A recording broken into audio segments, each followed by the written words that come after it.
Hi, welcome to my channel, Grit, Grind and Gratitude, where we talk to micro entrepreneurs about their journey of becoming a micro entrepreneur and walking that path.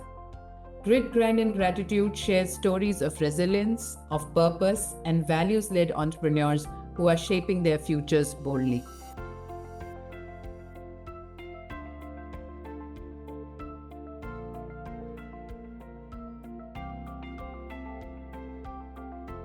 Hi, Meeta. Welcome to Grit, Grind and Gratitude.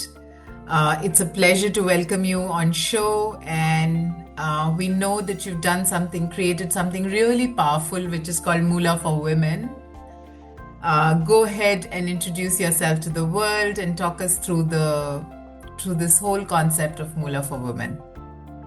Thank you so much, Dipanwita. It's such a pleasure and an honor to be here and to be talking to you. To briefly introduce myself, I am Meeta Gupta. I am a finance professional with over 30 years of experience. Started my passion project or passion venture, if I may say so, called Moolah for Women. I started it in July of 2020. And it's been over 5.5 years that I have been with this project and this particular mission of empowering women across the world financially. So that's what I do in brief. And it's such a powerful mission because so many women I talk to, because women by nature are the caregivers, and the provider role is so well entrenched with the men that so many women are not comfortable having this financial conversations, owning their finances, trying to figure out or make their even retirement plans at our age. And there are so many women in that bucket. So when I saw you and I met you at a conference, I thought, wow, you're doing something unique and this is a need in the world. So what does Moolah for Women do on a regular day-to-day basis? How do you empower these women to own up their finances and become financially aware and smart? Tell us that.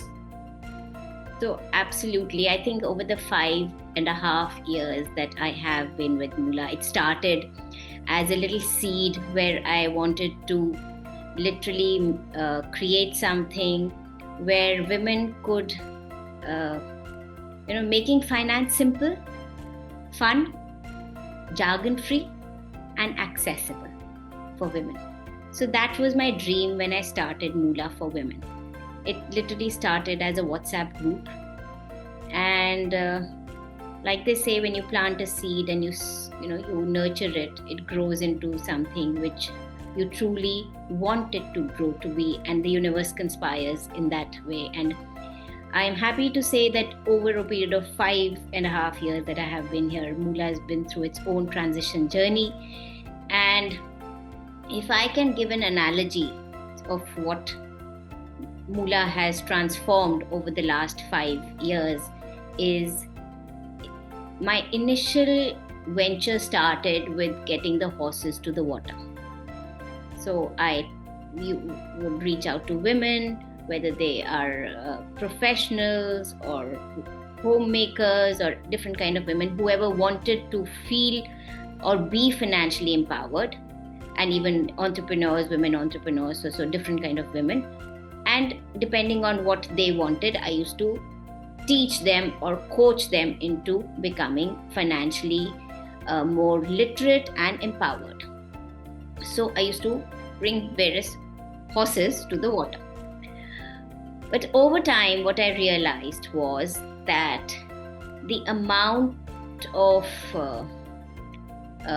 effort that it takes to get women, and women are, for like you said, for various reasons, whether it's the social conditioning that women are caregivers, women are nurturers, women don't need to do anything with money, so maybe there's a social conditioning, or for various reasons because of the glass ceilings which are there, the storylines which women and the narratives women build around themselves.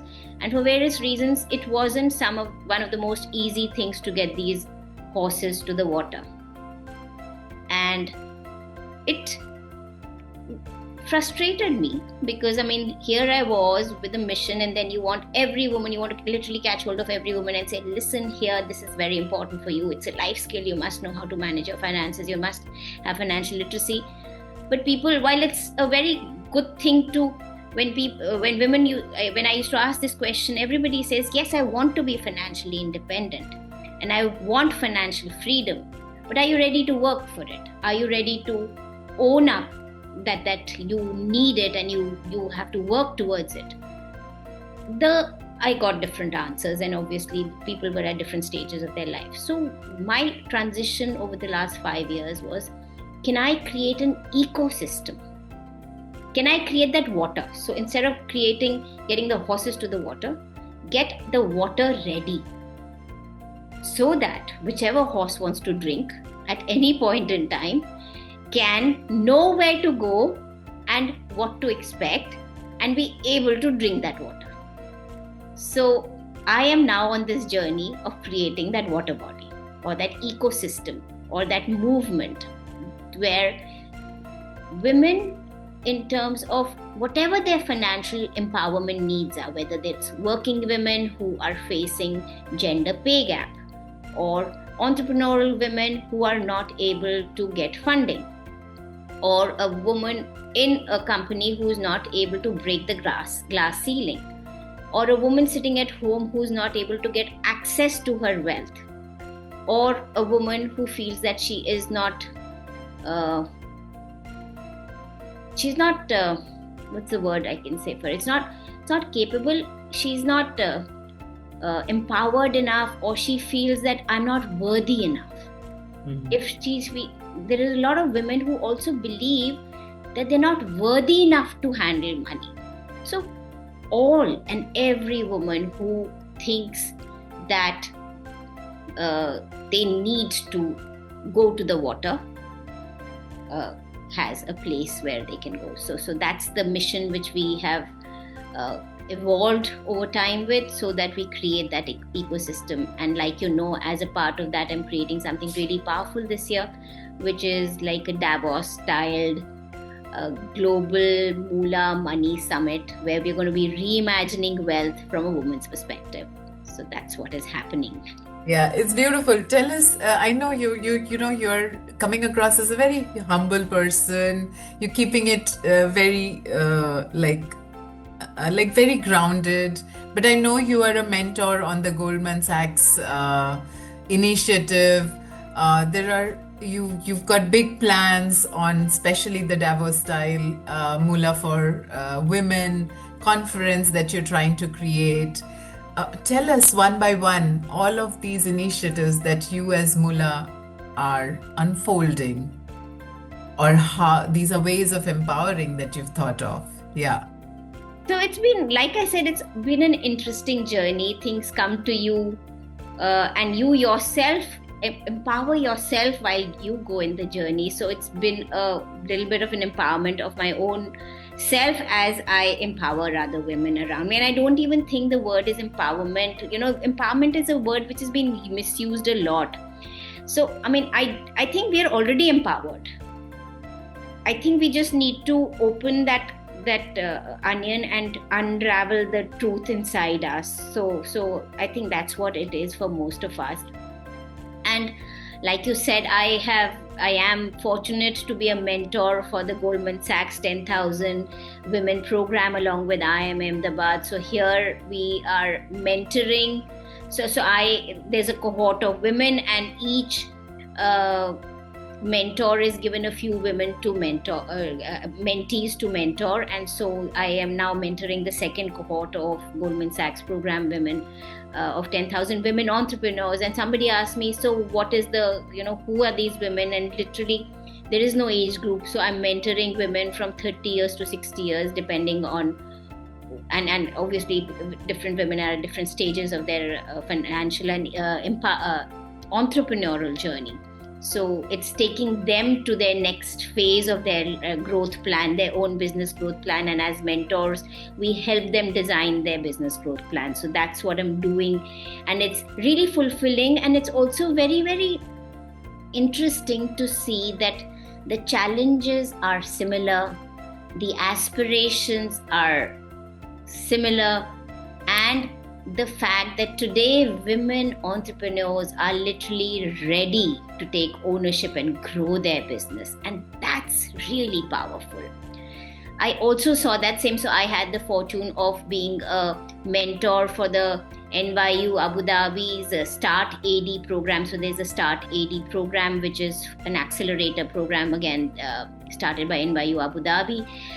For women, and I think it's for women, I'm not so sure, maybe it's for everybody, but what I got invited was for a mentorship program for one of their startup companies, which is into very interesting. So there are these two ladies who started this platform where they are helping kids with disabilities to come mainstream. So they are providing a support to these kids to come into mainstream, and both these women are really, really powerful and do amazing things of what, I mean, they're creating an amazing platform. But when it came to their finances or their business finances, they were literally clueless. They didn't know how to read their P&L, they didn't know how to read their balance sheet, they didn't know what their accountant was saying, they didn't know how to create their budget or their future plans. And when I took them through how easy it was and how easily these things can be done, they literally felt so much more powerful in terms of being able to now have a conversation around money with their own within their own company. And this is what I realized, that, and that's not true for women, it's true for a lot of entrepreneurs, whether man or woman. But the thing is, they are good in their stream of work, but a lot of them do not understand. And if they, I mean, nothing to blame them, schools don't teach you finance, colleges don't teach you finance, parents don't teach you finance, and yet you're put into a world where you have to deal with money and you have to manage money, and you have not been ever taught how to manage money. And so they are clueless in how to manage their own business finances or personal finances. And if I can help them in getting some method to that madness, then I think I've done my work. So that's what I do. So tell me about this whole journey. I know you were in infrastructure financing, you were with Deutsche Bank. So you've got a very different background, and you come from very prestigious institutes in India. And having walked that path, and now with Moola for Women, how has this journey been? How is this whole, coming from where you were talking millions of dollars in infrastructure financing, from there to starting your own business, which is very purposeful, which is very heart-led, which wants to empower, which wants to create this financial literacy. Tell me, how has this shift been? How are you experiencing life now? So again, thank you for asking this question. Yes, I have been fortunate again to have gone through the most premier schools and colleges in India, and that is again gratitude and probably some genes which came from my parents or whatever it was. But yes, I have been I've done my college from Shriram College of Commerce in Delhi. I've done my management program from JBIMS, which is Jamnalal Bajaj Institute of Management. And I have always been a finance professional. Like you said, I have been in hardcore infrastructure project financing, doing millions of dollars of project financing, whether it's renewable projects, port projects, road projects, and the likes, right? So very big ticket power projects and road projects and the likes. And the journey has been very, very interesting, because all through my years of working, I think the seeds of what Moola for Women was meant to be were getting sown. And it does, it gives me goosebumps, because by the time, just give me a second, I'm going to. So literally, I think the seeds were getting sown through my years of working for the things that I observed, went through, and saw around me while I grew up and while I myself trajected through my career.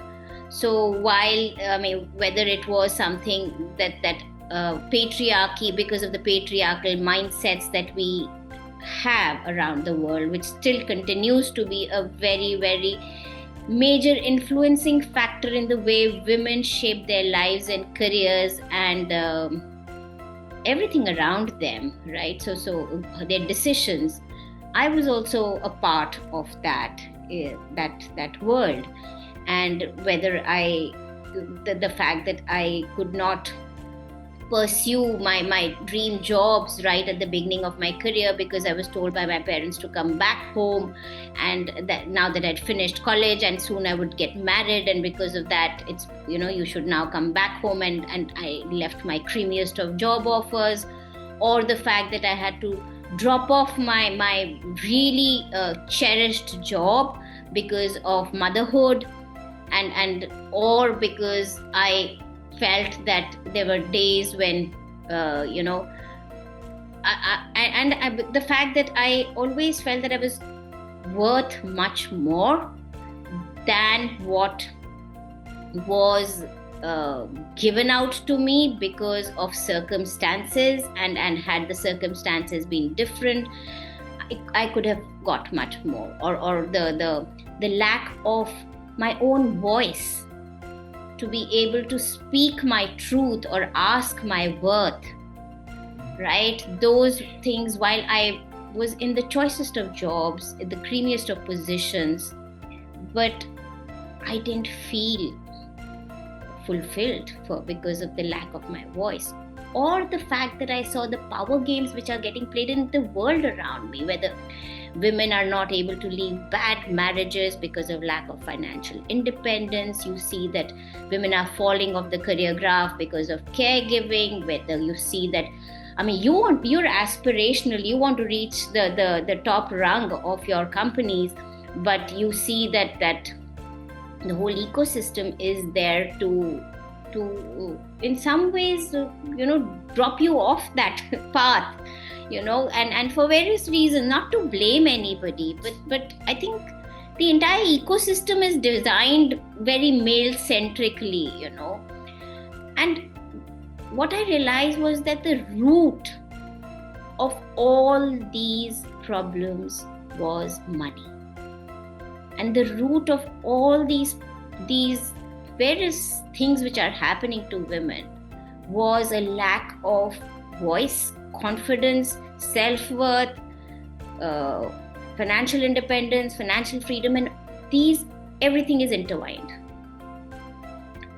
And the narrative that we say that finance is difficult, finance is full of maths, finance is boring, finance is not for women, all these culminate into something where women are out of the power center.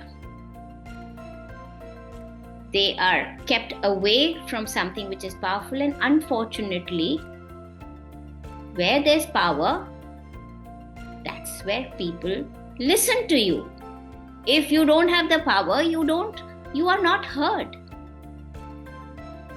And so yes, Moola for Women came from a very deeply personal journey also, and it was, I often say that it was seething inside like a volcano, ready to be erupted and ready to be used or for a purpose which was much larger than me. I was fortunate because I had the money, I had the resources, I had the knowledge, I could do all of that. But think about the thousands and millions of women who don't have that, and can I create something for them? So that's where it all began. Beautiful, beautiful. You touched upon a lot of very important issues that we as women feel, and often the noise in the head of worthiness is one of the loudest sometimes. Yeah. Tell me, what have been your high points in this last 5 years? that brings a smile to your face when you look back at your journey for the last 5 years? Very interesting question. And when you ask that, Dipanvita, the first thing which comes to my mind is the book that I wrote very recently. It came in August of last year, which is called Know Your Worth. And it came from a very deeply personal space, because knowing your worth is something which is so crucial to every human being and to women in particular, because most women still don't know either their net worth or the fact that they are worthy. And how can you ask for your worth? How can you command your worth? How can you know your worth? How can you systematically have tools so that you can ask your worth when you're in an environment like your office? I mean, I often see men when they go for their career discussions or their talks on promotions, will have a number in place. They will say, these are the things which we've done, these are the things which we where we have performed, and this is why this is our number, or this is our ask. Women, on the other hand, come from a space of, oh, I've done my best, I think you tell me how much can you give me. They don't have number, they don't talk numbers, they don't talk what their what they've achieved. So none of these things are, and nobody's told them how to do that. So I wanted to create some tools, some strategies for women, and that's why the book also has something called Raise Ready. Are you ready for a raise? Are you ready for asking your worth? Have you done your little bit of homework so that when a person asks you those next level questions, you're confidently able to defend yourself? And so that's something which I believe is something which now it's open to the world to consume the way they want to. But when you talk about what have been the high points of my life, the high points of my life have been very small.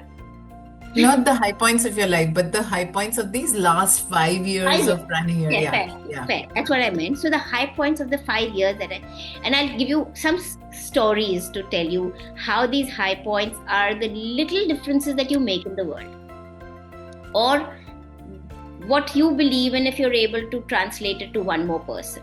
And then that is so powerful. So when there was I was doing this program for one of the banks, Indian banks. I do a program for their wealth customers, kids, and there was this 8-year-old girl who said, "Ma'am, what do I do if both my parents are not working? I mean, if one of my parents is not working, one is working and the other is not." And I said, "Darling, both your parents are working. One is working at home and one is working in office. And when this is a choice that they've both taken, because your mother is working to take care of your needs, your wants, she takes you to school, she's teaching you, she's doing so many things.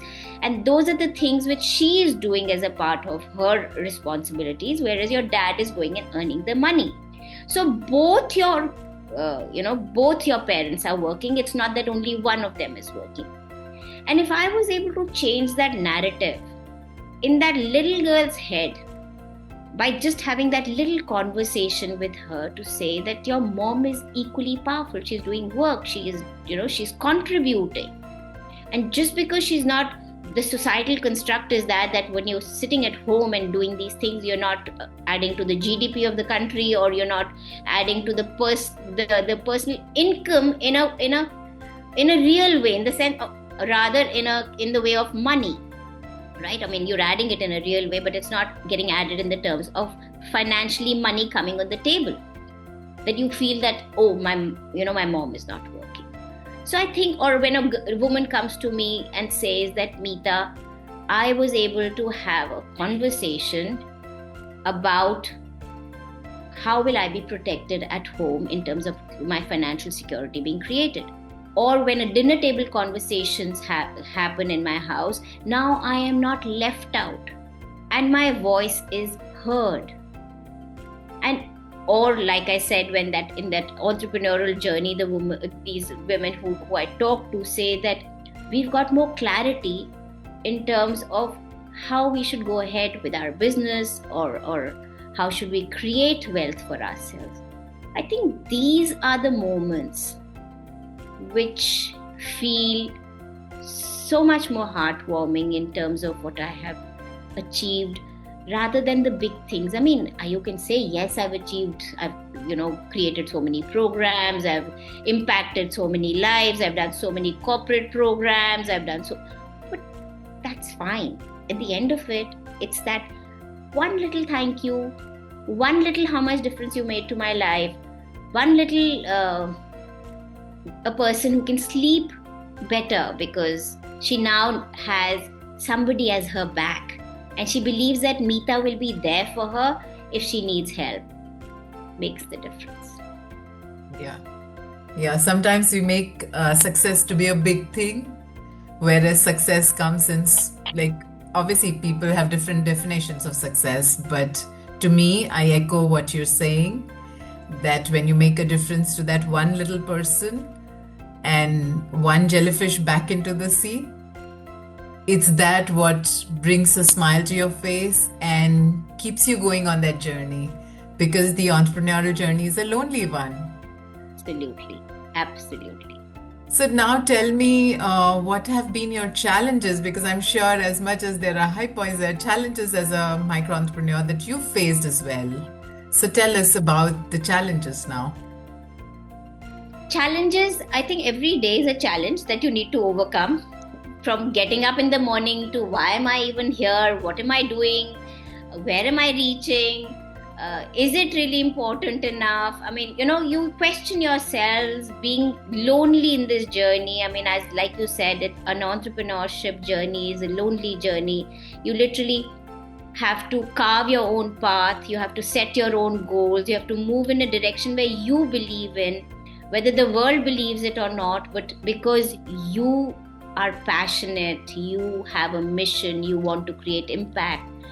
That is your driver, which keeps you moving despite the many challenges which come. I mean, every day there'll be a challenge which you have to overcome. It can be something as small as how do I go and market my product, or how do I reach out to more number of women, or is it that what I'm creating is good enough? So before even, imagine going for a corporate program and making your own content and saying, and I'll give you an example. So 3 days from now, I am invited to a company in Dubai, and I am doing a program for the blue-collared workers. Okay, and I have to do, they asked for 3 things. They've asked me for telling them how to save, right? Importance of saving, budgeting, and emergency funds and all of that. The second is about borrowing. You shouldn't borrow excessively, and when should you borrow, when should you not borrow. And the third is scams and frauds that you come across, and that's where the blue-collared workers face issues. And as I was sitting, and I said that, how can I, what is it so powerful that I can say to these people? And then there's this dilemma which is coming in, right? And I, just before I jumped onto this presentation with this conversation with you, I was literally writing it down. And I don't know if you know the story of the ant and the grasshopper. And I said, what if I tell these people the story of the ant and the grasshopper, these blue-collared workers, and then start why saving is important? And I don't know how it's going to be taken. It might backfire very badly, or it might go really well. And so it's like, when you say challenges don't have to be again big. Challenges are that day-to-day little things which you face every single minute when you're taking these decisions, big or small. And there is nobody next to me to tell me that, listen, what should I do? It's I who take that decision, and I who move forward and then see what the outcome is, and either feel glorious in the outcome, or feel, okay, I could have done better, or this is my learning for the next time. And so every single day is that.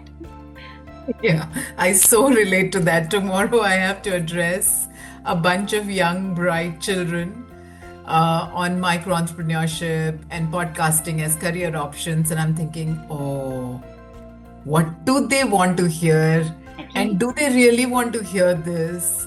yeah. And I so wish I can, like, obviously, I have a teenage son, so I'm going to bounce it off today in the evening with him.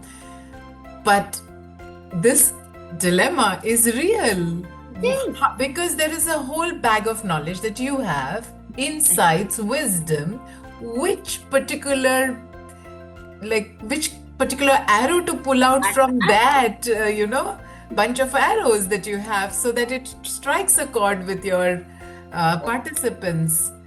And I just so relate to that example. uh, Great. Tell me now, moving slightly, changing stances, and we talked about yourself, we talked about the high points, we talked about the challenges. Tell us, when you look back on these 5 year journey that you've covered, what are your words of wisdom for people who are sitting on their passion project but unable to find the courage to jump off or have just started off? So, what will be your words of wisdom for those people? Very, very important question, Dipanvita. And when I'm often surrounded by a lot of women who want to leave their jobs because they want to pursue their passion. Oh, I am very good with content writing. I'm very good with this. I want to start that. And they want to literally drop off their careers or leave their careers and start something which is their passion. And I'll give you again a real life incident. And that will give you a sense of, what I mean. So there was this lady who came to me, and she had just had a not so pleasant marriage, and so she was thinking of separating from her husband, and she had a young daughter, and she was working in a company, and obviously she had no financial security created for herself. There is a little bit of an uncertainty at that stage of life where you're separating. You still have to take care of your daughter, your own life, and everything. And she's like, oh, Meeta, I'm very good at content writing and I want to start content writing. So I am very bored with my work. I want to leave my work. I want to start with it. And I told her, hold. This is not your time to leave work. Where will you eat your food? Do you think the day you start content writing, people are going to say, oh my God, now this girl is doing content writing. I must jump and give her work and you start earning pots of money. It doesn't work like that. And so it's very good to have passion. It's very good to pursue your passion. But secure yourself first. Do you have food at the table? Are your necessities getting taken care of? Do you have enough buffer that has been created? Because not only does entrepreneurship require time, it requires money. It requires many more things than we just initially envisage. I mean, I could have been an entrepreneur 10 years before when I started, but I had my daughter who was going to college. I had some other financial obligations, and I cannot just drop off my career and become an entrepreneur, right? Unless you have, either you have legacy, you've got inheritance money, or you've got a good nest egg or whatever. You have to have financial backing or you have nothing. So this is like the work. You're anywhere at rock bottom. From here, the only way is upwards. So those are the only two ways that you start an entrepreneurial journey without any baggage. But when you know that this is going to take time, this is something you have to sow the seed. The seed will take its own sweet time to germinate, to come to the world, to grow into a tree, to start bearing fruits. Do you have that capability and that backing to be able to continue to survive all those, those phases of your entrepreneurial journey? So it's good to think, and I'm not dissuading people from starting their entrepreneurial journey, but all I'm saying is do it mindfully. Do it and plan your resources. Be wise with your resources. And finance is a big resource, especially on suddenly you'll discover this SEO needs so much money, or this program development needs so much money, So, yes, very, very important learning. Are there any other? Another learning which I think is that importantly, so just give me, what was the question? It was my learning. So the question, yeah. So the other way to think about it, if you were to talk to Meeta from 2020 when you started off this journey, what are some words of caution or some words of wisdom that you would share with that Meeta so that she gets empowered for her journey for the next 5 years? Thank you for reminding me that question again.